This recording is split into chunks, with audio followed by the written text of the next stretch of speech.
স্বাগত চট্টগ্রাম প্রতিদিনের সঙ্গে আছি আমি নাফিসা জামান। ত্রয়োদশ জাতীয় সংসদ নির্বাচনের আগে ৬৪ জেলায় লটারির মাধ্যমে পুলিশ সুপার পরিবর্তনে মিশ্র প্রতিক্রিয়া জানিয়েছেন সাধারণ মানুষ। একদিকে লটারি হয়, বদলি বাণিজ্যের সুযোগ নেই, অন্যদিকে দক্ষ ও সাহসীদের গুরুত্বপূর্ণ জেলায় পদায়ন নিয়েও রয়েছে নানা জটিলতা। তবে বেশিরভাগ মানুষের মুখে রয়েছে শুধু রদ বদল নয়, তাদের জবাবদিহিতার মধ্যে না আনলে কোনো সুফল আসবে না।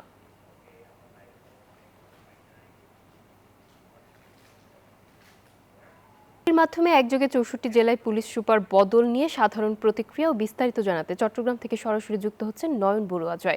জয়, বিস্তারিত জানাবেন আমাদেরকে এই বিষয়ে।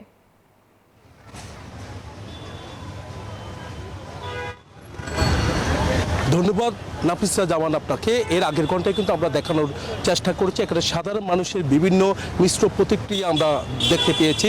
৬৪ জেলায় যে পুলিশ সুপার বদলির পর থেকে কিন্তু আসলে একটা প্রতিক্রিয়া দেখা যাচ্ছে চট্টগ্রাম সহ সারা দেশে। চট্টগ্রামের মানুষ কিন্তু যেমনটা বলতে চাচ্ছে যে নির্বাচনের আগে যেহেতু ত্রয়োদশ জাতীয় সংসদ নির্বাচনের ডামাডোল বাজতে শুরু করছে, সময় একেবারে গড়িয়ে এসছে, ঠিক এই মুহূর্তে কিন্তু এসপির পরিবর্তন এটাকে সবাই ভালোভাবে দেখছে। কিন্তু লটারির মাধ্যমে যে নতুন একটা দিগন্তের সূচনা হয়েছে, যে এখানে লটারির মাধ্যমে এসপির পদায়ন, তো এটাকে সবাই ভালো দেখছে। আবার দেখা যাচ্ছে যে একটু সাহসিকতা আর কথা রয়েছে, যে বিভিন্ন বিভাগে যেখানে ঝুঁকি থেকে যায় সেই জায়গাগুলো কেমন থাকবে সেটা কিন্তু আমরা সাধারণ মানুষের সাথে একটু কথা বলবো। কেমন আসলে যে এসপির পরিবর্তন, এটাকে কি? ধন্যবাদ আপনাকে।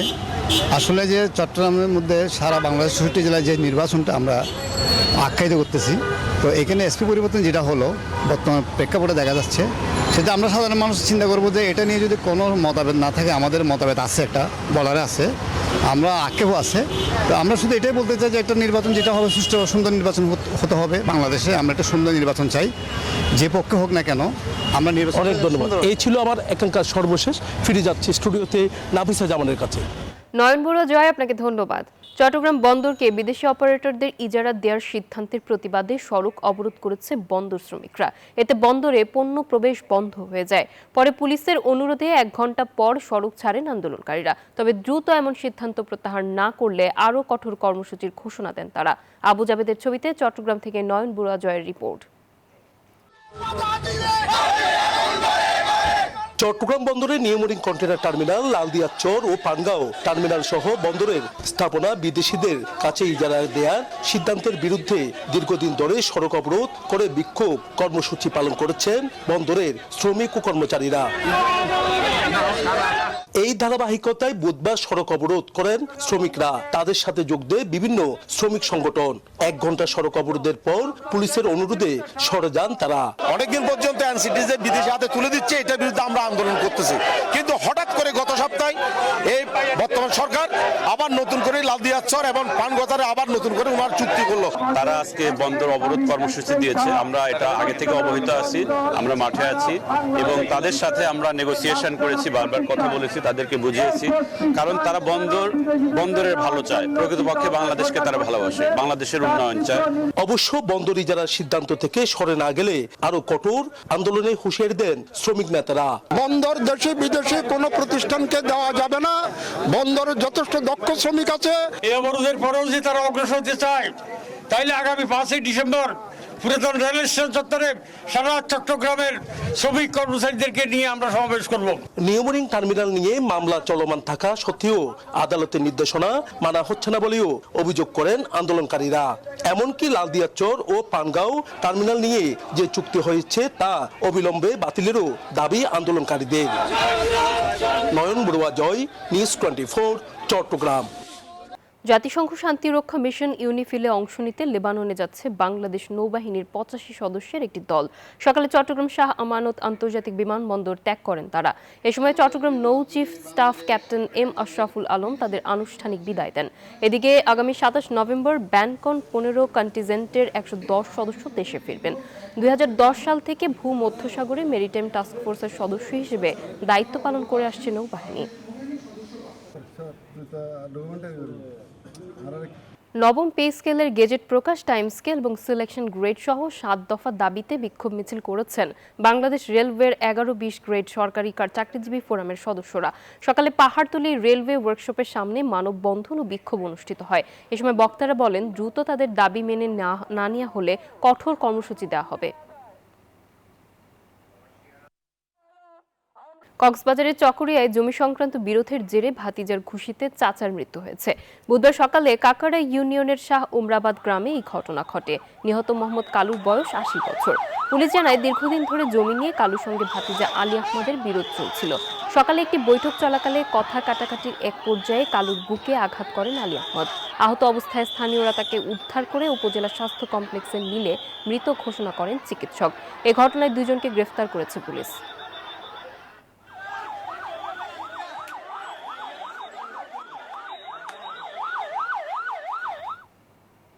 দেশীয়জাত আধুনিক প্রযুক্তি, প্রাণী সম্পদে হবে উন্নতি। এই প্রতিবাদে খাগড়াছড়িতে উৎসব মুখর পরিবেশে জাতীয় প্রাণী সম্পদ সপ্তাহ পালিত হয়েছে। বুধবার সকালে জেলা প্রাণী সম্পদ কার্যালয় থেকে বর্ণাঢ্য র্যালি শহরের প্রধান সড়ক প্রদক্ষিণ করে কার্যালয়ে ফিরে আসে। এ সময় বক্তারা বলেন, পাহাড়ের পশুপালন খাতে আধুনিক প্রযুক্তির ব্যবহার বাড়াতে পারলে উৎপাদন বৃদ্ধি পাবে, কমবে রোগ ব্যাধি ও ক্ষতি। খামারিদের দক্ষতা উন্নয়ন ও সেবার সহজলভ্যতা নিশ্চিত করার উপরও গুরুত্ব দেন তারা।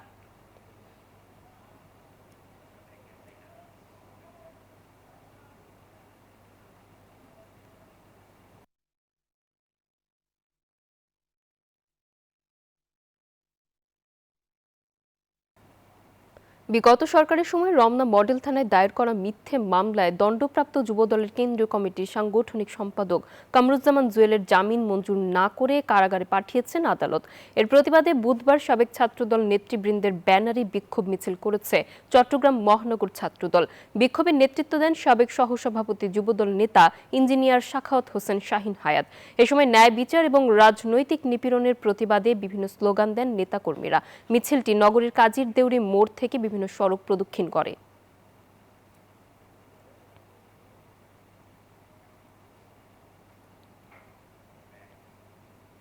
ফেনীর বন্যায় ক্ষতিগ্রস্তদের মাঝে শিক্ষা সামগ্রী সহ বিভিন্ন সহায়তা বিতরণ করা হয়েছে। বুধবার বিকেলে সোনাগাজীর Amirabad BC Laha school and college প্রাঙ্গণে অনুষ্ঠানের আয়োজন করা হয়। এ সময় গত বন্যায় নবাবপুর ইউনিয়নের ক্ষতিগ্রস্ত 50টি পরিবারকে একটি করে ছাগল এবং এসএসসি পরীক্ষায় উত্তীর্ণ শিক্ষার্থীদের মাঝে শিক্ষা সামগ্রী বিতরণ করা হয়। অনুষ্ঠানে প্রধান অতিথি ছিলেন অতিরিক্ত জেলা প্রশাসক ফাতিমা সুলতানা। নবাবপুর ইউনিয়নের চেয়ারম্যান জহিরুল আলমের সভাপতিত্বে বিশেষ অতিথি ছিলেন সোনাগাজী উপজেলার নির্বাহী কর্মকর্তা রিগন Chakma. Education is the most powerful weapon which can use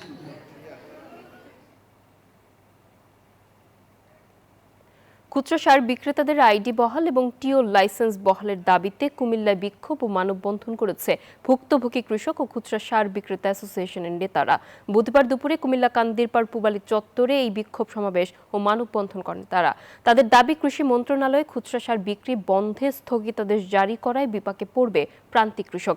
এছাড়া খুচরা সার বিক্রেতাদের আইডি কার্ড ও টিও লাইসেন্স বহাল রেখে সাধারণ কৃষকের দোরগোড়ায় সেবা দিতে কৃষি মন্ত্রণালয়ের স্থগিতাদেশ বাতিলের দাবি জানান তারা। এতে ভোগান্তি কমবে 44,000 খুচরা সার বিক্রেতা ও 5 কোটি কৃষকের।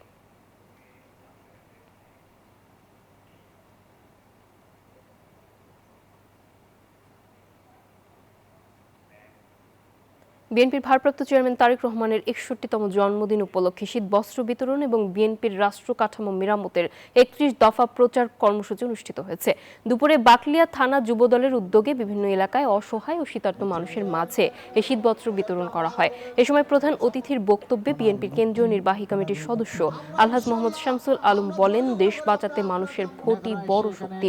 বিএনপির রাজনীতির ভিত্তি মানুষ, তাই ধানের শীষে জনগণের ভোটই পরিবর্তনের মূল চাবিকাঠি।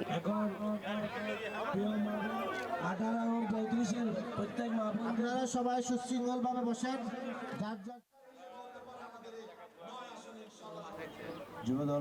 খাগড়াছড়িতে বিএনপি মনোনীত প্রার্থী ওয়াদুদ ভুঁইয়ার ধানের শীষের সমর্থনে সমাবেশ অনুষ্ঠিত হয়েছে। বুধবার বিকেলে জেলার টাউন হলে এই সমাবেশ অনুষ্ঠিত হয়। এ সময় জেলা বিএনপির সভাপতি ও সাবেক সংসদ ওয়াদুদ ভুঁইয়া বলেন, ক্ষমতায় গেলে চাকুরি নিতে 1 টাকা লাগবে না। ত্রিপুরা সম্প্রদায়ের উন্নয়নে ব্যাপক কর্মসূচি হাতে নেবেন বলেও জানান তিনি। দরিদ্র জনগোষ্ঠীর জন্য কাজ করবেন বলে সমাবেশে ঘোষণা দেন তিনি।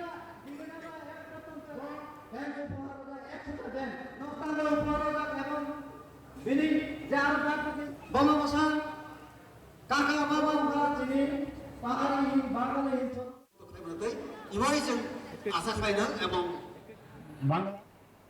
এই ছিল নিউজ 24 চট্টগ্রাম প্রতিদিনের সংবাদে। এতক্ষণ সঙ্গে থাকার জন্য ধন্যবাদ।